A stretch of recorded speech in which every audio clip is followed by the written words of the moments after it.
Office থেকে বেরোনোর আগেই তোমাদের দাদা বলে দিয়েছে আজকে নাকি মাছের কচুরি বানাতে হবে। বাঙালির অতি প্রিয় মাছের কচুরি আমি তো এভাবে বানিয়ে নিই খুবই অল্প সময়ে। আচ্ছা, তো গ্যাসের ওপর একটা পাত্রে জল নিয়ে তাতে রুই মাছের দুটো টুকরো, অল্প একটু হলুদ গুঁড়ো, তার সঙ্গে সামান্য পরিমাণে নুন দিয়ে ভালো করে মিশিয়ে নিতে হবে। তোমরা এখানে রুই মাছের পেটি বা পাতলা মাছের পেটি যেটা ইচ্ছা সেটাই নিতে পারো। আমি এখানে একটা লেবু স্লাইসও অ্যাড করেছি, তাতে মাছের স্মেলটা চলে যাবে। সেই সঙ্গে পরিমাণ মতো ময়দা নিয়ে সামান্য পরিমাণে নুন আর বেশ কিছু পরিমাণে রিফাইন তেল দিয়ে অল্প একটু জল অ্যাড করে দেবে।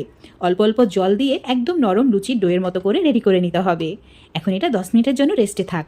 ততক্ষণে মাছটা খুব ভালোভাবে সেদ্ধ হয়ে গেছে। তো জল থেকে তুলে নিয়ে এখন এটাকে ঠান্ডা করে নিয়েছি। আচ্ছা, চোখ খোলা রেখে এবার মন দিয়ে কাঁটাগুলো বেছে নাও, না হলে কচুরি খেতে যেয়ে যে গলায় বেঁধে যাবে। তো মাছের কাঁটা বাছতে অমনোযোগী হওয়া একেবারেই চলবে না।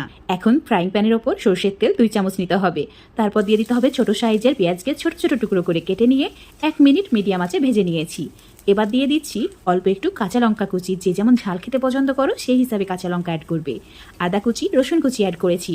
এখানে আদা বাটা বা রসুন বাটা দেওয়ার দরকার নেই, কুচি করে অ্যাড করবে। স্বাদ মতো নুন, হলুদের গুঁড়ো, লঙ্কার গুঁড়ো, তার সঙ্গে ধনের গুঁড়ো আর জিরের গুঁড়ো অ্যাড করে দিতে হবে।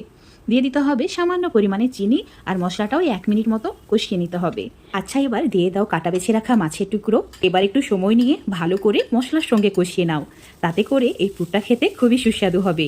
যখন দেখবে সমস্ত কিছু খুব ভালোভাবে একদম ভাজা ভাজা হয়ে গেছে, সবার শেষে অ্যাড করে দিতে হবে সামান্য পরিমাণে গরম মশলার গুঁড়ো, আর সেই সঙ্গে দিয়ে দিতে হবে 2 থেকে 3 চামচ মতো ছাতু। তারপর চুলোর ফ্লেম একবার কমিয়ে দিয়ে আরও 2-3 মিনিট একটু সময় নিয়ে নাড়াচাড়া করে ভাজা ভাজা করে নিয়েছি। এখন এই পুরটা সম্পূর্ণ ঠান্ডা করে নিতে হবে। তারপর একটা প্লেটের মধ্যে নিয়ে নিচ্ছি। হাত দিয়ে ভালো করে মাখিয়ে নিতে হবে, তাতে সমস্ত মশলাই পুরের মধ্যে খুব ভালোভাবে অ্যাড হয়ে যাবে। এখন একই সাইজের ছোট ছোট বলের মতো করে বানিয়ে নিয়েছি। এদিকে ডো থেকেও লেচিগুলো কেটে নিয়েছি। একদম লুচির সাইজ করে লেচিগুলো কেটে নিয়ে এইভাবে চ্যাপটা করে নিতে হবে। তারপর মাছের পুরটা ঠিক মাঝখানে রেখে আমি যেভাবে মুখটা বন্ধ করে দিচ্ছি সেভাবেই বন্ধ করবে, তাহলে কচুরিগুলো বেলার সময় একটাও ফেটে যাবে না। তো আঙুল দিয়ে এইভাবে চ্যাপটা করে নিয়ে এখন এর ওপর সামান্য পরিমাণে তেল দিয়ে দিচ্ছি। আমি কচুরিগুলো তেল দিয়ে বেলে নেব। তো খুব বেশি পাতলা বা খুব বেশি মোটা করবে না। আরে হ্যাঁ, এগুলো বেলে নেওয়ার সঙ্গে সঙ্গেই কিন্তু ভেজে নেবে। চুলোর ওপর তেলটাও খুব ভালোভাবে গরম হয়ে গেছে। চুলোর ফ্লেমটা একদম হাই করে রেখেছি। দেওয়া মাত্রই ভেসে উঠবে, আর এভাবে একটু চেপে দিলেই ফুলকো ফুলকো কচুরি রেডি হয়ে যাবে।